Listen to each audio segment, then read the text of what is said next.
A young boy got into an argument with his younger brother over Halloween candy. In a fit of anger, he cruelly used a baseball bat to strike his brother multiple times. Was this the result of long-standing resentment, or simply an impulsive momentary act? Welcome to the Mysterious Files. If you enjoy these mysterious stories, please give a thumbs up to show your support. Now, let's dive into this case. On a Halloween morning in 2016, this recording captures the voice of Jonah Priam as he called the police after discovering his grandson, Harry Sterling, in an unusual state. Jonah quickly realized that the situation was even more tragic than he had initially thought. The story begins the night before, on Halloween night, at the Sterling family home. Harry, along with his 16-year-old brother, Nick, stayed home with their grandmother and her boyfriend, watching Halloween movies. It seemed like an ordinary evening, but the next morning, when Jonah woke up, he was confronted with a horrifying scene. Jonah went to Harry's room to wake him up, but the door was locked and there was no response. When he used the spare key to unlock the door and entered, he found Harry lifeless, pale, and not breathing. The night before, Jonah had been at home with his two grandsons, and Harry, one of his grandsons, was found dead in bed with the door to his room locked. The police immediately launched an investigation, starting by questioning everyone who had been at the house that night. Jonah told the police that he had installed security cameras in the house, so it wasn't unusual for Nick to be moving around at night. He thought the boy might have been getting up to use the bathroom or get a drink of water. Despite just witnessing his grandson's lifeless body, Jonah remained remarkably calm and optimistic, likely due to the shock and not fully grasping what had happened. Initially, Jonah and his family believed that Harry had committed suicide, but they soon realized that things were not as simple as they had first thought. The two brothers, Harry and Nick, had lived a difficult life. Their father had passed away, and their mother rarely visited. However, as time went on, more details began to emerge, making the case more complex and mysterious. The morning after the discovery, when Jonah woke up, he saw Nick coming out of the bathroom and asked him to wake up Harry. But when Nick went to Harry's room, he found the door locked, which was very unusual. Jonah used his key to open the door, and when it swung open, he was horrified to find Harry lying on the bed, covered in blood, as though someone had intentionally used a blanket to cover the body. Jonah immediately called the police, which led to the subsequent interrogation.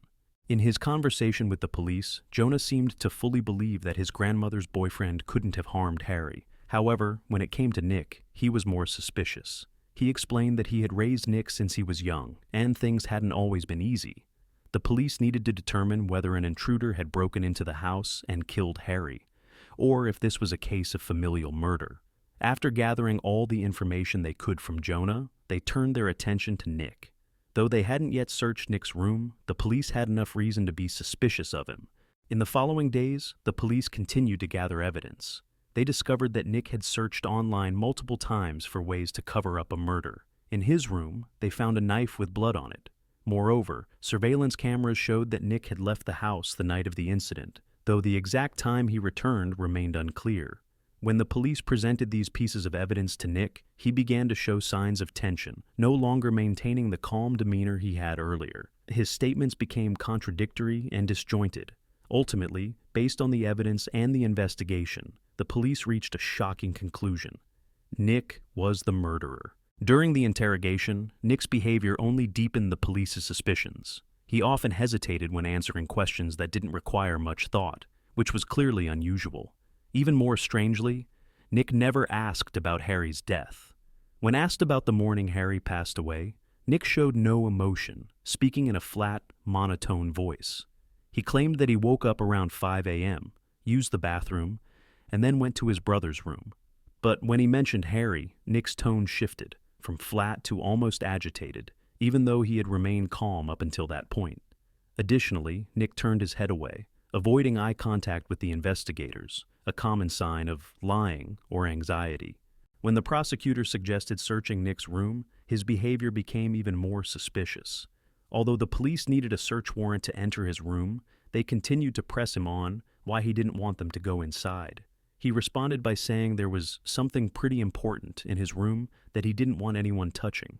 When asked further, Nick seemed uneasy about questions related to video games, even though most people didn't think a game would be connected to a murder. The police believed this was just Nick trying to distract them. He also brought up his music interests and computer wallpaper, as if attempting to divert the police's attention to another aspect of his life. However, the police made it clear that they were focused solely on finding clues related to the case. Later, when questioned about his clothes and the bloodstains, Nick mentioned a pair of pants he had used for a Halloween costume, claiming they were covered in fake blood and were in another room.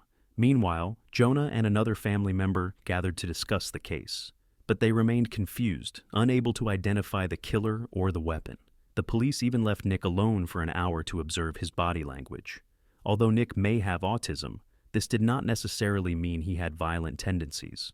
Finally, the police returned to the room and conducted a more thorough interrogation of Nick. After reading him his rights, they asked if there had been any conflicts or resentment between him and Harry, but this question didn't receive a clear answer.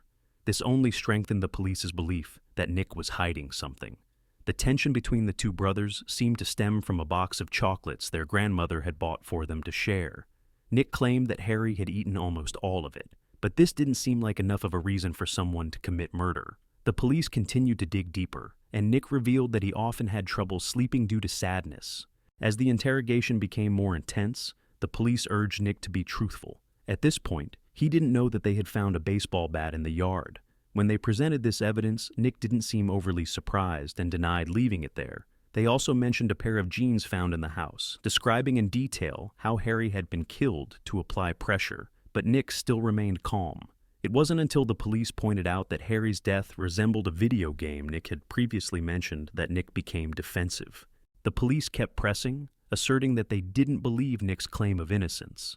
Nick tried to steer the conversation in another direction, admitting to a few unrelated things, like the fact that the family's cat had been tied with a string around its neck. At first, he denied it, but later admitted he had done it. Although the story about the cat seemed trivial when linked to the fact that many future murderers begin with acts of animal cruelty, everything became much clearer. Finally, the police bluntly told Nick that they believed he had killed his brother. Despite Nick's insistence on his innocence, the police maintained their position that he was the perpetrator. Under pressure, Nick began to admit to the crime. However, even while confessing, he showed little emotion. When asked how many times he had struck Harry with the baseball bat, Nick replied around 14 or 15 times. He also stated that Harry had been asleep when he attacked him, ruling out any possibility of self-defense. After committing the crime, Nick cleaned up the scene and then went back to his room as if nothing had happened. He shared that before he attacked Harry, he had stood in his brother's room watching him sleep for about 10 minutes, indicating that this was a premeditated murder. With the confession, the police now just needed to find the second weapon. They tried to determine where Nick had hidden it. At the same time, they had the heartbreaking task of informing Jonah that Harry's death had not been caused by an intruder, but by the very grandson he still had left. Afterward, they told Nick that he would soon be arrested, and before that, he had one last chance to see his grandmother and aunt. When they entered the room, despite everything, his grandmother still embraced him in a tragic scene. Jonah appeared completely devastated. Only when they left did Nick begin to cry. He was then arrested and taken to jail. Due to the seriousness of the case, Nick pleaded insanity, but the court decided to try him as an adult.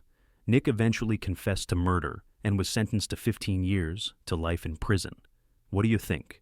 What do you believe caused Nick to kill his brother? Share your thoughts in the comments, and see you next time.